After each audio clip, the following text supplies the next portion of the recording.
Praise the Lord. आप सबको जय मसीह की पाम क्रिस्टियन मिनिस्ट्रीज की ओर से आप सभी का स्वागत है। एक और बार आपकी हुजूरी में आने का सुंदर अवसर मिला, उसके लिए मैं धन्यवाद करती हूँ परमेश्वर का। और वचन में जाने से पहले आइए हम प्रार्थना में जाएं। Hallelujah hallelujah. सर्वशक्तिमान स्वर्गीय पिता, हम आपका धन्यवाद करते हैं प्रभु जी, सारी भलाइयों के लिए, उपकारों के लिए, आपकी करुणा के लिए परमेश्वर पिता, दिए हुए वचन के लिए भी हम आपका धन्यवाद करते हैं परमेश्वर पिता। आपका वचन है परमेश्वर, 100 गुना वो प्रतिफल लाने पाए परमेश्वर पिता। प्यारे प्रभु जी, इन वचन के द्वारा अनेक लोग आशीषित होने पाए परमेश्वर पिता, आपके नाम की महिमा और बढ़ाई और बढ़ोतरी होने पाए परमेश्वर पिता। प्यारे प्रभु जी, आप बढ़े हम घटे परमेश्वर पिता, आपके वचन के द्वारा आप परमेश्वर पिता अपने जनों से बात करें परमेश्वर पिता। दिए हुए अच्छे समय के लिए आपका धन्यवाद हो। हर एक जन को आशीष करे, अनुग्रहित करे। सब कुछ यीशु नासरी के नाम से मांगते हैं, दया सुने कबूल कीजिए पिता, आमीन। मेरे प्रियो, पेन यानी दर्द।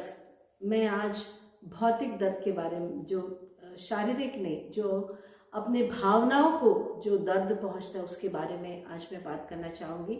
पेन एक गिफ्ट है। आप सोचेंगे कैसे गिफ्ट हो सकता है? हाँ मेरे प्रियो, पेन एक गिफ्ट ही है, क्योंकि जब हम दर्द और दुखों को सहते हैं, उसके बाद जो उसका प्रतिफल मिलता है वो बहुत अच्छा होता है मेरे प्रियो। जैसा परमेश्वर का वचन कहता है हिब्रू चैप्टर 12 उसका वर्स 11, इब्रानियों की किताब 12वां अध्याय उसका 11वां पद क्या कहता है? वर्तमान में हर प्रकार की ताड़ना आनंद की नहीं पर शोक ही की बातें दिखाई पड़ती हैं, तो भी जो उसको सहते सहते पक्के हो गए हैं, बाद में उन्हें चैन के साथ धर्म का प्रतिफल मिलता है। हाँ मेरे प्रियो, परमेश्वर जो हमारे लिए, हमारे जीवन में चाहते हैं परमेश्वर कि हम आशीषित हों, और वो आशीषें ही देते हैं। लेकिन कई बार हमारे जीवन में हमको तकलीफों से होकर जाने देते हैं। उनको सब दिखता है, सब सुनता है, सब वो देखते हैं, लेकिन कई बार वो अपनी जनों को, अपने लोगों को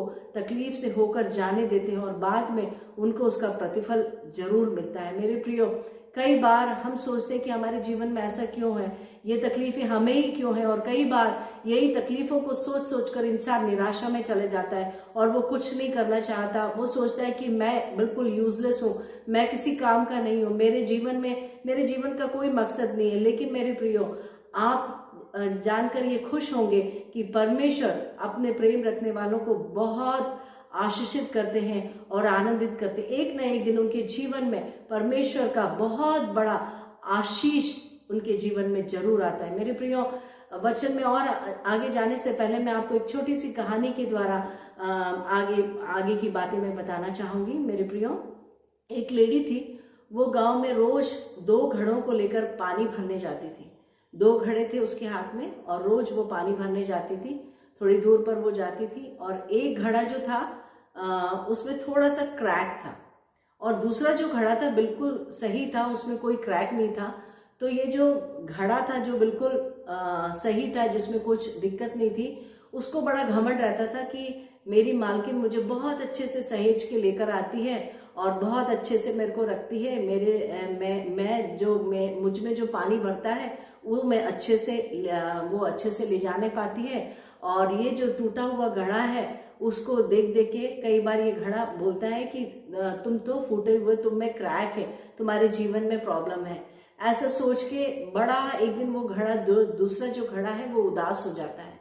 तो एक दिन घड़े दोनों रखे रहते हैं घर के आंगन में, और ये जो बूढ़ी दादी माँ है वो दोनों घड़ों को देखती रहती हैं, और उनको समझ में आता है कि क्या बात इन लोगों में चल रही है, और वो पास जाती है, दोनों से बात करती है। तो वो जो पूरा सही था वो घड़ा बोलता है कि ये घड़े में देखो क्रैक है ना दादी, मैं तो आपके लिए कितने अच्छे से पानी भर के लाता हूँ। मेरे प्रियो, कई बार आत्मिक लोगों के जीवन में भी यही प्रॉब्लम होती है।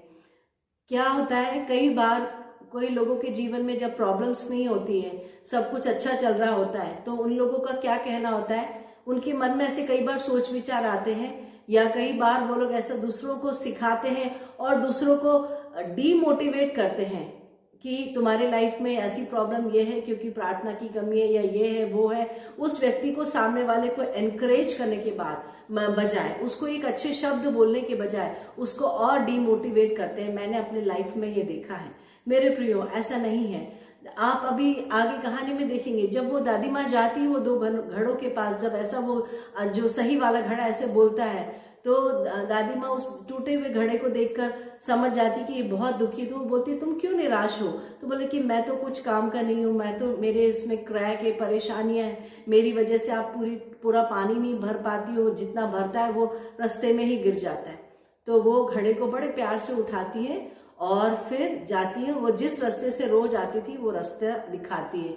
तो वो घड़े को वो बोलती है कि देखो आज तुम देखो अपना जिस रास्ते से हम आते जाते हैं, तुम ये देखो ये रास्ते में क्या है। तो वो घड़ा देखता है तो पूरे रास्ते भर फूल खिले हुए रहते हैं। तो वो दादी माँ बोलती है कि देखा, तुम्हारी वजह से ये मुरझाए हुए जो फूलों के पौधे थे, मैं जब यहाँ से रोज पानी लेकर जाती हूँ तो तुम्हारे घड़े में से जो पानी गिरता रहता है ना, उसकी वजह से ये पूरे फूल खिलाए।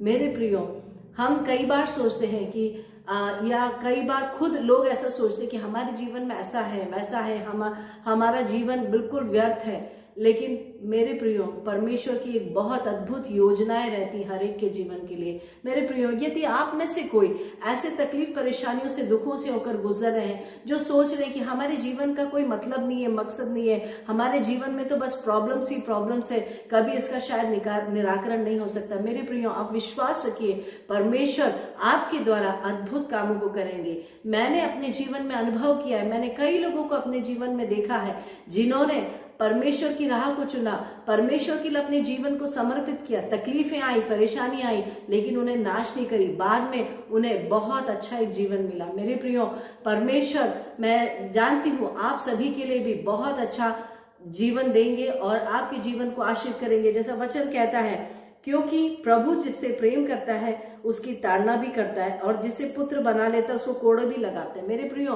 तकलीफ परेशानियां जरूर आती है, क्योंकि तकलीफें आना जरूरी है, क्योंकि तभी हम जीवन की हर परिस्थिति का सामना करने के लिए सामर्थ्य बन जाते हैं, पक्के हो जाते हैं, और परमेश्वर पिता ऐसा होने देते हैं। अय्यूब के जीवन में हम देखते हैं कि उसके जीवन में कितने कष्ट, क्लेश और परेशानी आई, लेकिन बाद में अय्यूब का उसको दुगना आनंद और प्रतिफल, आशीषें उसके जीवन में आई।